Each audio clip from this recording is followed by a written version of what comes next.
యథాశిఖామయూరాణాం నాగానాం మనియో యథా తత్వవేదాంగశాస్త్రాణాం గణితం మూర్తనిస్థితం.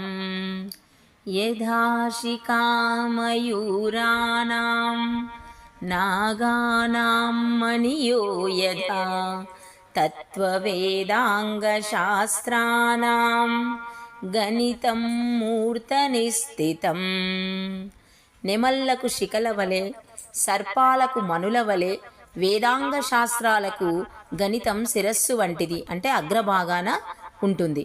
అలాంటి గణితాన్ని నేర్చుకోవడానికి మనం గర్వపడాలి.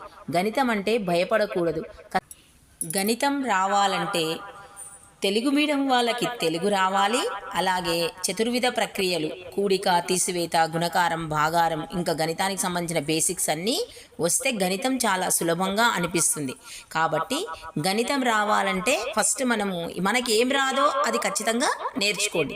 బేసిక్స్లో ఏం రావో అవి ఖచ్చితంగా కష్టపడి రోజు సాయంత్రం కష్టపడి నేర్చుకోవాలి. అలాగే ఇంగ్లీష్ మీడియం వాళ్ళకి గణితం రావాలంటే ఇంగ్లీష్ చదవడానికి రావాలి. తర్వాత అక్కడ కూడా basics, addition, subtraction, multiplication, division and గణితానికి సంబంధించిన ఇంకొంచెం డీప్కి వెళ్ళాలి. ఇంతవరకే వేస్తే సరిపోదు, ఇంకా బేసిక్స్ కూడా నేర్చుకోవాలి. మనం గణితం నేర్చుకునేటప్పుడు దానికి సంబంధించిన బేసిక్స్ ఏవి రావో అవి ఖచ్చితంగా సాయంత్రం ప్రాక్టీస్ చేసుకొని ఇష్టంతో కష్టపడితే గణితం ఏమీ కష్టమో కాదు. కాబట్టి ఇంత గొప్పనైన గణితాన్ని నేర్చుకుంటున్నందుకు అందరూ గర్వపడాలి. రాని బేసిక్స్ మీద కాన్సన్ట్రేట్ చేయండి. బేసిక్స్ నేర్చుకోండి.